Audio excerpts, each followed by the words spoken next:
So I wanted to talk today about the secret to a successful real estate photography business. And it's not really what you'll probably expect. The secret to a successful real estate photography business is, you're not going to like the answer. In the coaching program, for example, there's no magic sauce. There's nothing magic that I can tell you that you probably don't already know or can't find out for yourself or something like that. The coaching program is literally so that I can be an accountability partner to help you go through things and make sure you're doing everything on the right track, or, hit me with, suggestions that you want to do things, and then you get my feedback on it and all that stuff. But if you want to be successful in real estate photography, it is not really anything to do, I'll clarify this in a sec, but it's not really anything to do with your materials. Yes, you should have good photos. Yes, you should have good videos. You should have good everything. But that's not in and of itself what is going to launch you to success in your real estate photography business. Real estate as an industry is a very networking heavy, networking forward, relationship forward industry to be in. It's all about who you know. It's all about what you can do for specific people. It's all about making your realtors' clients' lives easier. I say this again and again in the videos that I create, but I don't necessarily care that I run a real estate photography business. I don't really care that I'm a real estate photographer. I am, that's what I do, but I'm first and foremost a business person, so I treat this like a business. So whenever someone tells me, oh, I'm really excited to do real estate photography, I have a passion for photography, or I have a passion for videography. It's like, okay, that's good, but don't let the importance of the passion for photography and videography outshine your passion for business and making money. And I know this is going to seem super shallow, like, oh, all you care about is money, all this and that. I don't.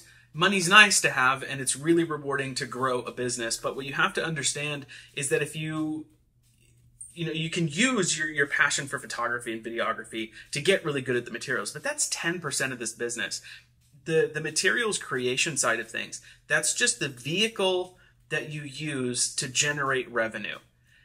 Everything else, 90%, is business. It's going to be how you speak to people. It's going to be your skills as a public speaker and presenting in front of brokerages.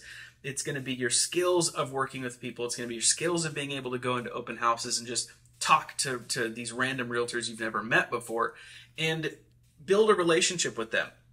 I was on a coaching call with one of my students last night and kind of broke this all down for him in a way. And he was like, oh my God, this all makes so much sense. I kind of understood this, but I realized hearing you speak, I've been moving away from that because, so many real estate photographers are really arrogant and, kind of cocky people, or whatever. They think they're too big for their britches. And that's what can turn off a lot of clients away from them, or turn a lot of clients away from you as a real estate photographer, is if you're difficult to work with. The whole shebang of this, the whole point to owning a business, is being able to provide a superior service and a superior customer service experience for your clients. So many people I see on like the real estate photography subreddit that are always like, oh, I can't believe these realtors are using this photographer. His quality is horrible. His videos suck. His photos suck. How could they be using that? They don't even want to give me a shot. They're not interested. Why? It's because they like them. They like their photographer. You can be the best. I think I said this in one of my videos where I was in the car. You can have the best materials in the entire world, but if you're kind of crappy to work with, your systems and processes aren't super smooth, it's not super convenient to work with you, and on top of that, you're kind of a jerk, or you're not necessarily the kindest person, or the type of person who wants to go out of their way for their clients, within reason, of course. You don't want to get walked on all over, but what's going to make you far more money is being an outgoing, well, I don't want to say outgoing, because you can make a lot of money and be really, a good person to be around. If you're not that outgoing, you can still be personable and nice and stuff like that. But if you're an outgoing person like me, who can just talk to anybody that I walk in front. I mean, I go to Walmart and I talk to people in the fruit stand, like in the fruit section. I go to the, to get my kids diapers, and I'm talking to the parents over there.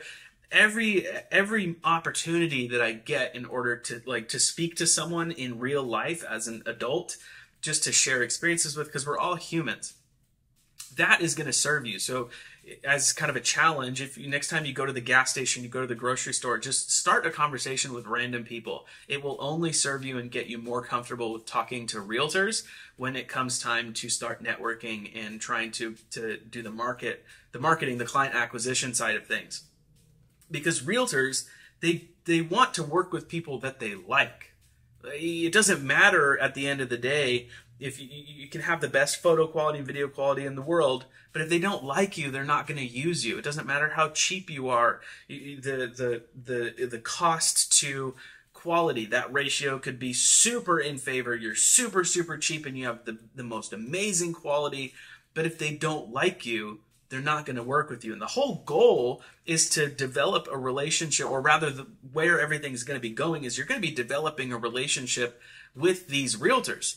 One way or the other, eventually, if they become your clients, you're going to be kind of friends with them. You're going to be acquainted. You're going to know what's going on in their life a little bit. You're going to know if they break their arm or their kid had they won at their football game or whatever. You're going to get to know these people. If you're shooting 6-7 properties every couple months for them, you're going to get to talking. You're going to be spending a few hours a month with these people, and conversations will just happen. So that's the logical progression of things. So if you want to do a really good job of acquiring clients, it's not, oh, my cold DM isn't working, my cold calls aren't working when I offer people free shoots, they don't respond to like, who doesn't want free things? That's not the point of all this. The point of it is to get to know these people. It's not, you can take the business things out of the equation. Obviously, there's a reason why salespeople are the highest earners in the entire country, is because typically as a salesperson, you are very forward in a relationship. You are very talkative. You are open. You're an open book with people. You get to know people, and you're happy to talk to people. I'm happy to talk to people. I love talking to strangers. That's my favorite thing in the entire world. And I love developing relationships and connections with people. And that served me really, really well because realtors like me. They like working with me. I go out of my way to make their lives a little bit easier. I make sure that the systems and processes that I have in place make things extra convenient for them. I mean, I could just talk and talk and talk about this, but the main thing to understand is that it doesn't really matter if your materials are excellent or not. They can be, that's why I always say, get your materials to a good enough space. The materials creation phase in my coaching program is the shortest phase because really you can get good at photos and videos within a month at the max, hopefully. Ideally as little as 2 weeks. And then you focus everything else on how do I handle this client situation that comes up. That's why if you pick up my book in the description below, there's a whole section just about client scenarios and situations, and if this happens, then this is how you can handle it. This is how you present yourself. This is what you can do to avoid future problems. It's all just relationships. So if you're just focusing on getting good photos and getting good videos and then trying to cold contact people by offering them free shoots, the Eli Jones method, that's not gonna, like, it might work eventually, but the best thing that you can possibly do, like if you're struggling to get clients and you want to know, I had another one of my students who's like, I want to be as efficient as possible. I want to know the best thing that I can possibly do to get clients. Go into brokerages and do brokerage presentations. So you're going to be standing in front of anywhere between 10 to 100 realtors, directly giving them value. I have a brokerage presentation for free that you can find. It might be in the link in the description below. If it's not, just shoot me a comment. You can do these brokerage presentations and provide value to them to the point where they really look forward to you coming, and they listen to what you have to say because you provide so much value to them. So all of this, all the chaos in owning a business and trying to get clients and trying to figure out why people aren't using you and why they're going with the crappier service provider, it can all be boiled down to relationships. Focus on building relationships in your business. And that is going to be the single best thing that you can do to get clients. Make people like you. You don't have to be manipulative about it. Just be a nice person. Clue into your surroundings. Focus on, like, if you're not really that, like, if you're kind of shy, if you're not really a social butterfly like I am, try to figure out how to expand your horizons a little bit and get more comfortable talking to people. Like I said, next time you go to the grocery store, talk to 3 random people. Every time you go out, going and getting gas, make it a point to talk to people. And some people might ignore you, think you're weird because people don't talk to each other anymore. But the more you get good at this, at just talking to anybody that's around you, because like I said, we're all just people. And the relationship between photographer and realtor client is no different. You both are just people, working together to get this one market or this one property marketed and sold, and then you move on to the next one. So you're going to develop a really good relationship with these people. But if you're just focused on I take good photos, I take good videos, I got good pricing, why is nobody using me? Nobody is going to use you if you're not nice to be around and you don't make things easier. So I'm kind of talking in circles, but it's really worth reiterating. Be good. Don't be an arrogant photographer. Don't let money get to your head. Go out of your way to help your clients. And I did touch a little bit earlier, is like there's a fine line to walk to make sure you don't get walked on all over. And that's where the business side of things comes. Because you can be the nicest person in the world, you can be super helpful, but if you have some clients that are starting to take advantage of you, the properties aren't really ready when you show up and it's happening again and again and again, then you put your foot down, you have a conversation with them like, hey, I have a $50 fee that I normally charge when properties aren't ready because it can make me late to my next shoot and the property is just not going to look good, and the whole thing is just, it's not in anybody's best interest. Let me send you my pre-shoot checklist again. And if it happens again, I'm going to have to charge you that $50 fee just as a heads up. So that's when your business acumen can come into play and be like, okay, I've been dealing with this, let's say this one client who the properties typically aren't ready. You have a conversation with them, you warn them what's coming next, and you put your foot down, and then you're more respected. So you can walk the fence that you need to walk between really, really nice and standing up for yourself as a business professional. It's not that fine line of a walk. It's a pretty wide fence where you can walk really comfortably on it and be really nice. But then when something happens, you nip it in the bud and you pay attention to it. You fix it as it comes, or that client just maybe isn't the best client for you. So if you can build your business, or rather, if you want to build your business successfully, you as a person have to build yourself up to be, kind of accept this success, if that makes sense. So you can, I hate to start throwing around the term manifest and all this stuff, but you can manifest yourself into being the person that you want to be, which is the nice, easy, professional real estate photography, service provider. Because that's all this is.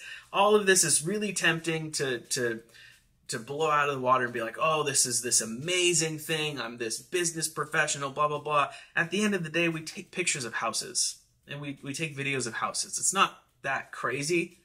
So don't act like it's something even crazier than it is. Just because you can be making $20,000 a month, that's fantastic. I love that.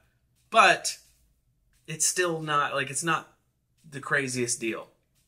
So keep your pride level low. You can be proud of what you do, but don't be a prideful person, and be really, really thankful to your clients that have been able to get your business to where it is now. But if you're struggling to get clients, maybe take an inward look and be like, okay, number one, yes, you do want to focus on the systems and processes and all the foundational aspects of your business. You want to make it easy for them to pay. You want to make it easy for them to download the materials. You want to be on standby to fix any issues that arise. Yes. On the same importance level, you want to have good relationships. You want to be good to your clients. You want to be thankful to your clients. You want to be easy to work with. You want them to love you. That's the whole goal of this. So, a few things for you. Coaching Light is available now. There's a link to find out more information in the description below. Group coaching is coming soon at a much, much lower price point. So in terms of tiers of expense, it goes group coaching as the lowest, Coaching Light as the middle, and then full coaching program as the most expensive, and the most one-on-one with me.